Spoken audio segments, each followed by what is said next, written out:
नमस्कार। आज हम वायरस से रिलेटेड कुछ टर्म्स को पढ़ेंगे।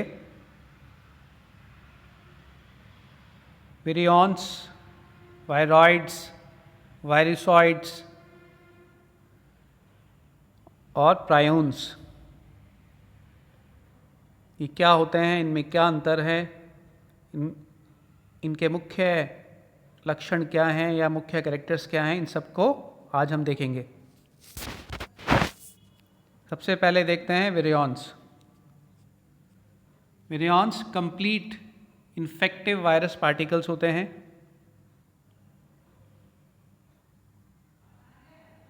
न्यूक्लिक एसिड को घेरते हुए जो प्रोटीन आवरण पाया जाता है, कैप्सिड, और कई बार इस प्रोटीन आवरण के बाहर एक अतिरिक्त परत जो एनवलप के रूप में उपस्थित होती है, इन्हें सम्मिलित रूप से विरियॉन कहते हैं।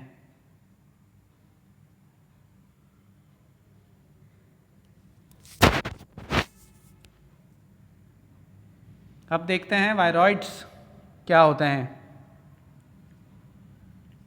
वायरॉइड्स सब वायरल पैथोजेंस होते हैं, वायरस से भी छोटे रोग पैदा करने वाले कारक। इन्हें सूक्ष्मतम संक्रामक कारक, स्मॉलेस्ट इन्फेक्शियस एजेंट्स माना जाता है, जो पादपों में कई रोग उत्पन्न करते हैं।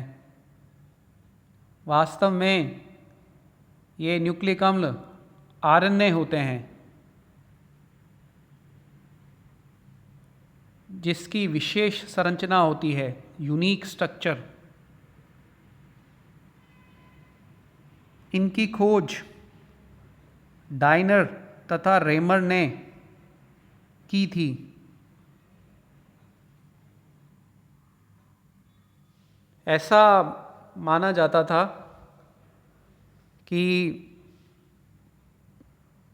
वायरस ही सबसे छोटे डिजीज़ कॉज करने वाले एजेंट्स होते हैं, लेकिन जब डाइनर और रेमर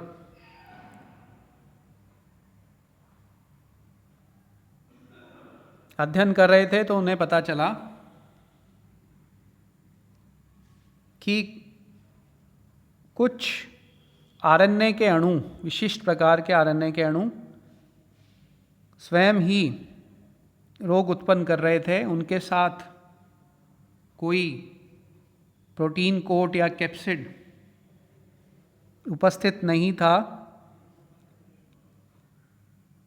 यानी ये वायरस नहीं थे, क्योंकि वायरस में तो न्यूक्लिक अम्ल और प्रोटीन कोट का दोनों का होना आवश्यक होता है। इस स्थिति में सिर्फ आरएनए ही रोग उत्पन्न कर रहा था। ऐसे विशेष रोग कारक आरएनए जो थे, इन्हें वायरॉइड्स कहा गया। इनमें कोई कैप्सिड नहीं होता और ना इनके साथ कोई प्रोटीन जुड़ा होता है। ये स्वयं अकेले ही रोग उत्पन्न करते हैं। इनके द्वारा, वायरॉइड्स के द्वारा, पादपों में कई महत्वपूर्ण रोग उत्पन्न किए जा सकते हैं, जैसे potato spindle tuber disease, citrus exocortis disease, chrysanthemum stunt इत्यादि।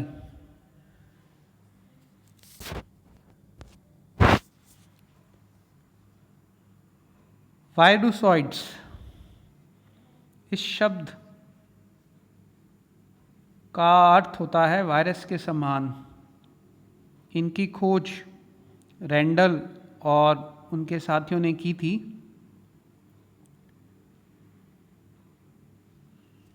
ये वायरॉइड्स के समान होते हैं, लेकिन ये किसी ट्रू वायरस के एनवलप के अंदर ही मिलेंगे। ये इन्फेक्शियस नहीं होते, अपने आप में कोई संक्रमण पैदा नहीं कर सकते, लेकिन अपने होस्ट के अंदर ये रेप्लिकेट करते हैं, अपनी नंबर को बढ़ाते हैं।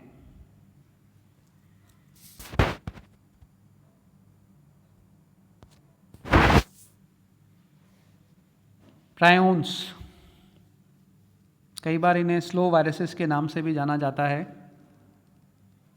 प्रोटीनेशियस इन्फेक्शियस पार्टिकल,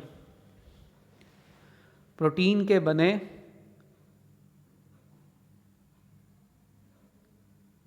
संक्रामक रोग उत्पन्न करने वाले कण। इन्हें समझने के लिए हमें थोड़ा सा अब तक का जो हमारा परसेप्शन है,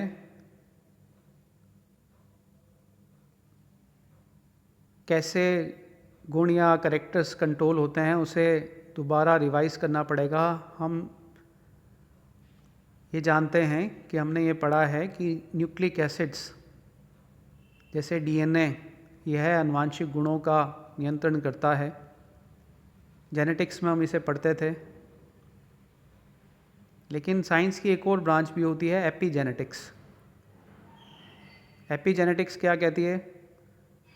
उसमें ऐसे केसेस का अध्ययन किया जाता है जिनमें कोई एक गुण, जैसे यहाँ हम रोग उत्पन्न करने वाला गुण देख रहे हैं, तो एपीजेनेटिक्स में ऐसा कोई गुण का अध्ययन किया जाता है जिसका होना न्यूक्लिक अम्ल के कारण नहीं है, डीएनए जिम्मेवार नहीं है, वरन कोई और अन्य अणु जिम्मेवार है। अब जैसे प्रायोन्स जो हैं, ये प्रोटीन के अणु हैं, इनके साथ कोई डीएनए या आरएनए नहीं है, लेकिन ये प्रोटीन के अणु रोग पैदा कर रहे हैं। इनमें ये क्षमता है कि ये स्वयं अकेले बिना न्यूक्लिक अम्ल की मदद के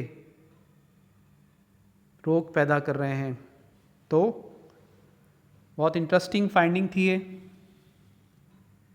proteins that cause infectious diseases completely lack genetic material, कोई जेनेटिक मटेरियल नहीं है इनके साथ। Can be transmitted from one organism to another, एक ऑर्गेनिज्म जिसमें ये रोग पैदा कर रहे हैं उससे ये दूसरे ऑर्गेनिज्म में स्थानांतरित हो सकते हैं। प्रायोन्स के द्वारा कई महत्वपूर्ण रोग मनुष्यों और जंतुओं में पैदा किए जाते हैं।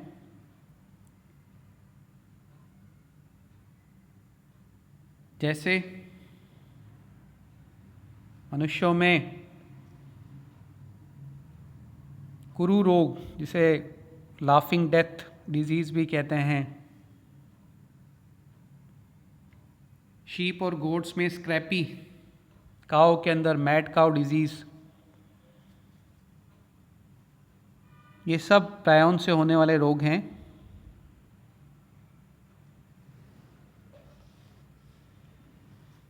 तो इस प्रकार हमने देखा कि सिर्फ वायरसेस ही डिजीज़ पैदा नहीं कर सकते थे, वरन पता चला कि वायरसेस से छोटे भी कई डिजीज़ कॉजिंग एजेंट्स हो सकते हैं, जिनमें वायरॉइड्स, वायरसॉइड्स, प्रायोन्स इत्यादि को हमने देखा।